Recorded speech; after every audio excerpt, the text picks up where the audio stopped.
sepultó la ciudad de Yungay. De esa hermosa plaza, hoy solo quedan estas 4 palmeras. Nunca imaginaron el trágico final que tendrían los pasajeros. Uno de los pasajes más trágicos en la historia del país.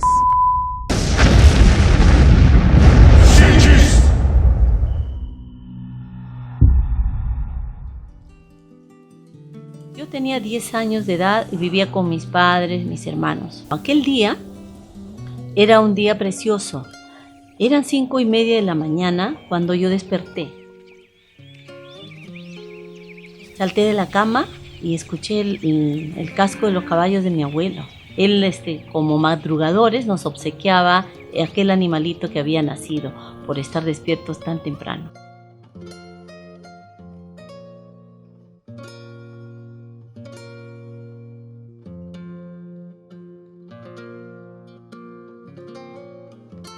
Ya los niños nos reunimos a pensar en todas las travesuras que haríamos ese día, porque el día prometía estar lleno de aventuras. Era un día precioso. Los adultos iban trasladando todas las provisiones al lugar de la cosecha, que quedaba a unas 4 cuadras de la vivienda. El día anterior el Circo Berolina había levantado su carpa en el estadio y nosotros vivíamos en la Plaza de Armas.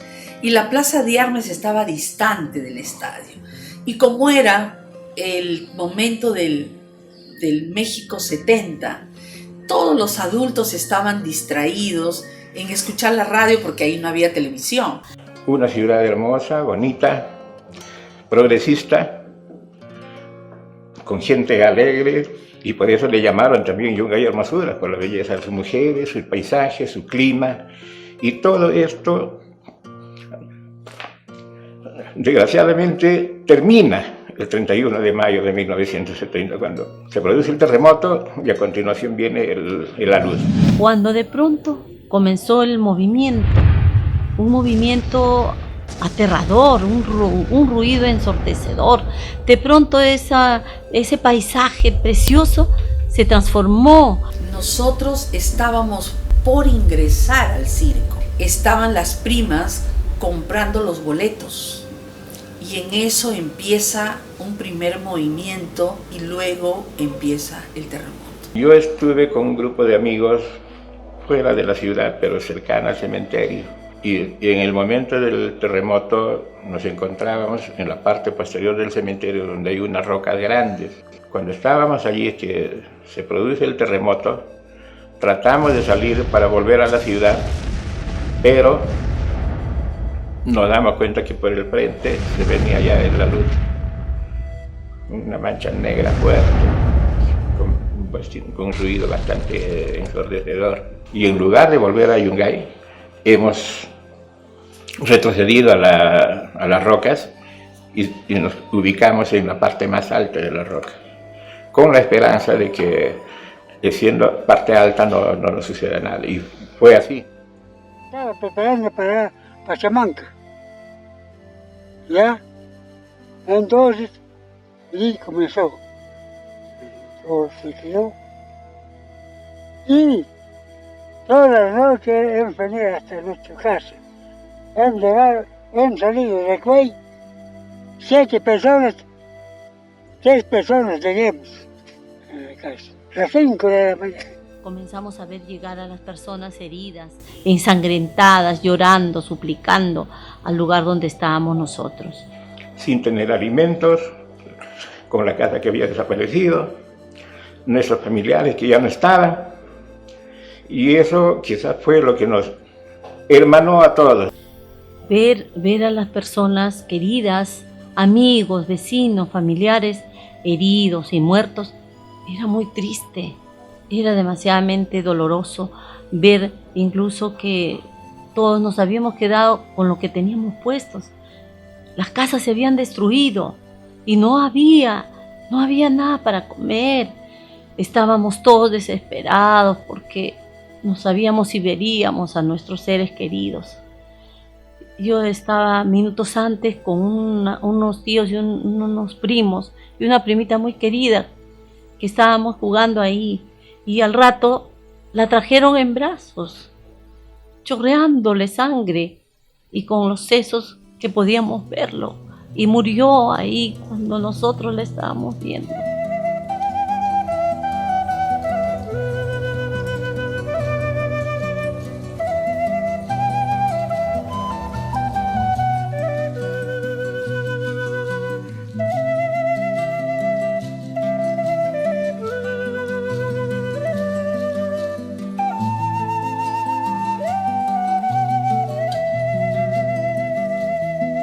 Todos los sobrevivientes, que llegamos a aproximadamente a 450, 480 personas máximo, de 18.000 que hubieron en esta ciudad, pasamos una serie de vicisitudes al quedarnos solamente con la ropa que teníamos puesta en ese momento. Tal vez las distinciones que hubieron antes de la tragedia desaparecieron.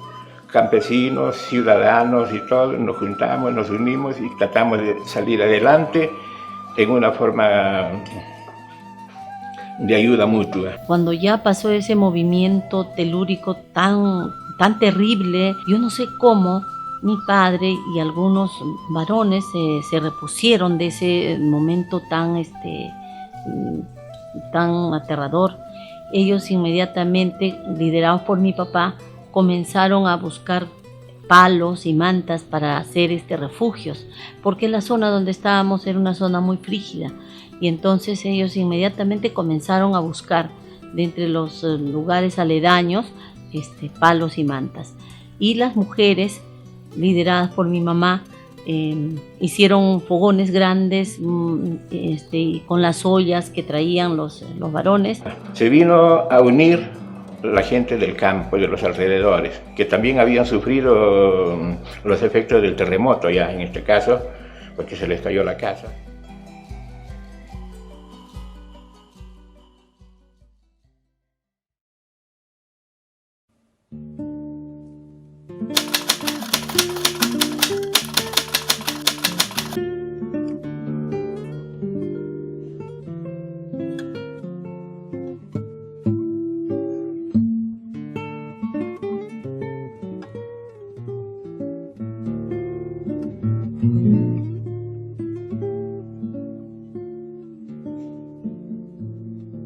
Ese día yo estaba con mi señora viendo el partido de fútbol junto a mi hija, que había nacido el 4 de mayo, a los pocos días, y unos amigos más. Estando en la unidad se sintió un fuerte movimiento. No sabíamos en qué lugar se había producido el terremoto. Eran horas de la tarde. Se sintió un movimiento telúrgico de regular intensidad aquí en esta zona de Mazamadi. La primera noticia fueron de que el epicentro había sido frente a Chimbote, en el bar de Chimbote. Me encontraba de servicio en la central de radio. Entonces la dirección superior aquel tiempo, como tenía comunicación por medio de equipos de radios a nivel nacional, se preocupó porque querían saber dónde era el epicentro de ese movimiento telúrgico. Y que no se sabía cuáles eran los daños en esa zona, ¿no? En Huaraz. No se sabía realmente, ¿no? Entonces las carreteras estaban bloqueadas, los cerros se habían caído, la carretera de Chimbote a Huallanca y Ancash estaba bloqueada, cerrada, no había pase. Se escuchó unos sonidos de audio que se llama telegrafías. Empecé a descifrar qué es lo que estaban mandando al aire, ¿no? Una señal, y era una señal de un QSO, que es una clave internacional, y es el SOS. Y este equipo estaba en la única casa sobreviviente parroquial, en Yungay, de un sacerdote. Como a las 18 o 20 horas llega un teleclave número 18, en el cual el director superior de la Benemérita Guardia Civil del Perú disponía que al día siguiente el personal debe desplazarse a Huaraz.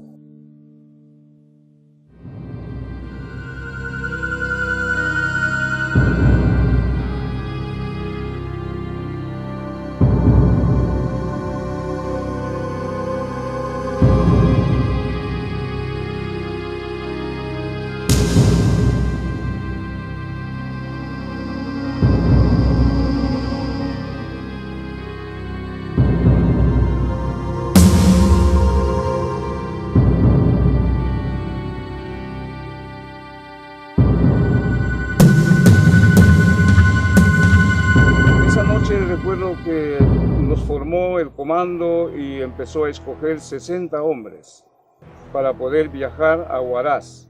Pero al producirse la noticia, había un sentimiento encontrado. Mujer, tengo que cumplir mi misión para la que me han encomendado la nación. Nosotros al día siguiente me recogieron temprano para ir al grupo aéreo número 8 y los hinchis de la 48 Comandancia ya se habían trasladado el mismo día domingo.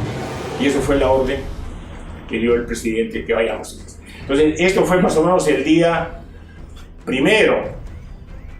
Entonces, dan la orden, por conducto regular, por supuesto, y llega a Mazamari, donde estaba como primer jefe el comandante Ernesto Aguilar Heredia. El día 3 se hace la operación. Después de toda la logística, traer todo el material, el personal, los equipos, herramientas, comida, medicina, todo lo que había en Mazamari, trasladarlo al grupo 8. Al día siguiente, el día 2, llegan los aviones a las 7:30 de la mañana, en los mismos que se partió como a las 9 a la ciudad de Lima.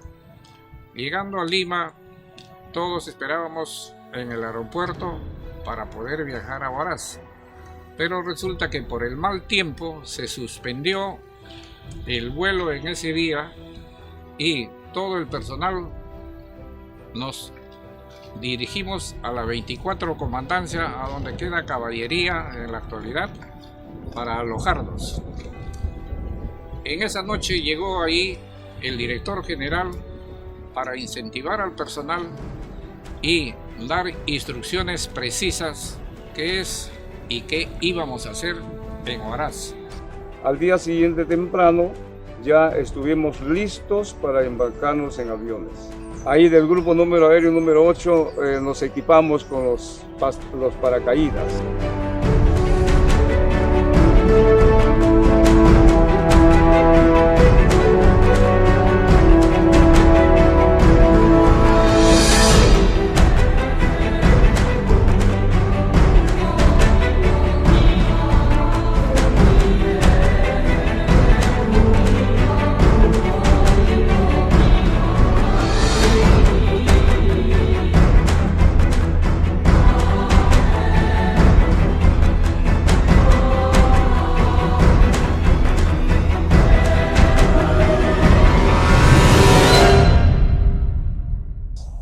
Entonces nos equipamos y subimos a los 3 aviones de 20 en 20.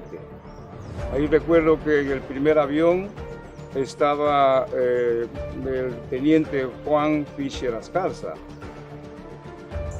Había otro teniente, Virgilio Campo Ponce también, que era el probador de aire. Entonces, durante la estación en el grupo aéreo número 8, ya en suelo, el teniente, en este caso Virgilio Campo, ya los estaba incentivando por la patria, por el Perú, por ustedes, por la familia, por la 48. Los hurras estaban a la orden. Había que distraerlos, que no estén pensando en otra cosa que en la misión. Los aviones, como eran los C-47, aviones chicos para 21 o 22 personas, se dirigían de Lima hasta Chimbote y de Chimbote recién a Huaraz. ¿Por qué? Porque no podían pasar la cordillera en forma directa. En el interín siempre hay un contacto entre el personal subalterno que va a saltar, los oficiales y los maestros de salto y pilotos. Ahí se puede ver la imagen de cada uno de los hinchis, que si bien estaban siendo preparados, ellos no dejan de ser humanos. Había en sus ojos se podía leer incertidumbres, se podía leer temores, se podían, incluso muchos otros se persignaban, porque el abandonar la nave e ir al vacío siempre causa temor. Ese es el momento más difícil de un paracaídas, abandonar la nave y lanzarse al vacío. Nosotros no conocíamos la zona porque normalmente donde nosotros vamos a saltar ya conocemos la zona, ya tenemos el conocimiento pleno, pero aquella vez que nosotros íbamos a saltar en Huaraz no conocíamos la zona. Era un salto muy difícil para hacer allí. ¿Por qué? Porque las variaciones del aire, la densidad del aire en la sierra es diferente aquí a donde nosotros estamos aquí en la base de los Inchi Mazamari, la selva, es muy diferente. Al llegar a Huaraz, ¿qué es lo que va sucediendo? Es que todos nos íbamos porque no sabíamos qué es lo que había sucedido, y en el primer vuelo que se pasa solamente se veía unos escombros y maderas, pero después dan la orden que los aviones tienen que ponerse entre la cordillera negra, por encima de la cordillera negra y la cordillera blanca. No se veía nada. El terremoto había sido de gran intensidad, que cayeron todas las casas de adobes. Entonces había una polvareda y la polvareda se mezcló con la neblina, una densidad más o menos de 20 metros de espesor. Entonces los aviones sobrevolaban sobre la zona de lanzamiento, porque hay dos tipos de nivel, uno que es nivel del mar y otro que es nivel del terreno para el lanzamiento del paracaidista, ¿no? Y estábamos a 1200 metros de altura. Era emocionante porque nunca habíamos hecho un salto de esta manera, pero con la neblina que teníamos no sabíamos el lugar donde íbamos a caer.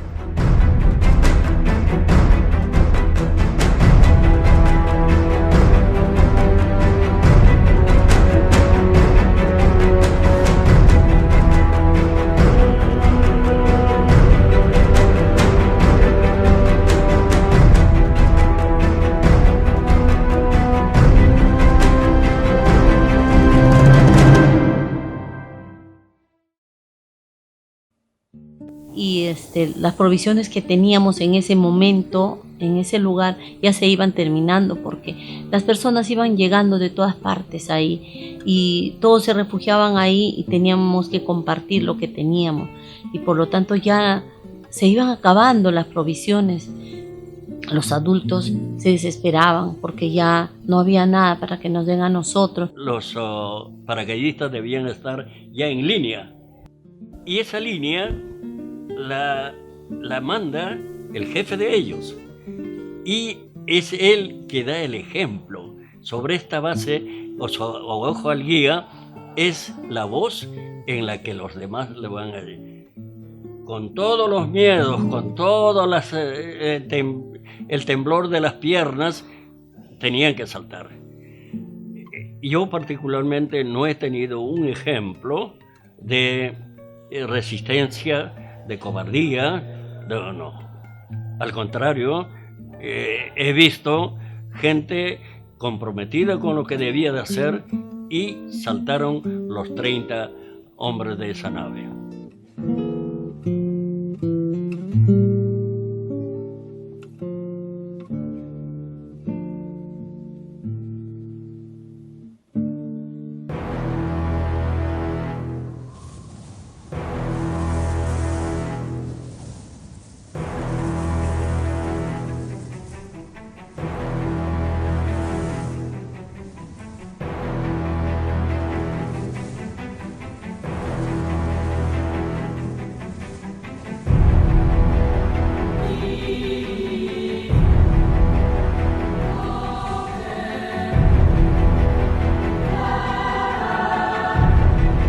Ver desesperados a nuestros padres y al ver también todo ese sufrimiento, entonces clamamos ayuda divina y nos pusimos a orar. Pedimos ropa, medicinas, alimentos, azúcar, pan, leche y pollito frito. Al saltar, ¿qué sucede? No había aire para respirar, empezamos a desesperarnos. Después de un momento se oscureció esa parte y ya absorbimos polvo. Después, cuando nos hemos percatado bien, recién vimos los árboles de Huaraz. ¿Por qué?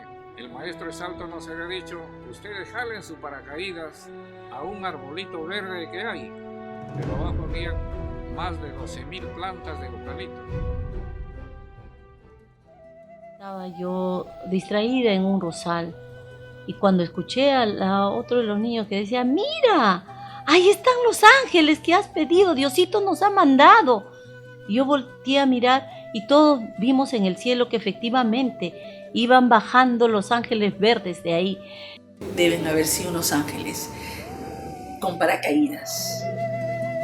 Lo recuerdo perfectamente.